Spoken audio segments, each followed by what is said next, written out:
How to add a chatbot to your Hostinger website. First, pick a chatbot tool. Popular options include Talk.to or Tuto.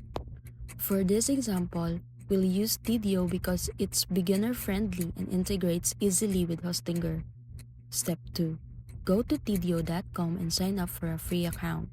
Once inside, you can customize your chatbot like the greetings message, design color, and automated replies. After customizing, go to Settings, Channel Website to get your installation code. Step 3. Now, log into your Hostinger dashboard.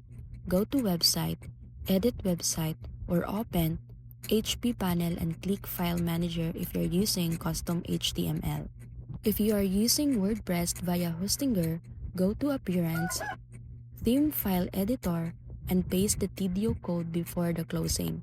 Tag in your theme, then hit Update File. Step 4.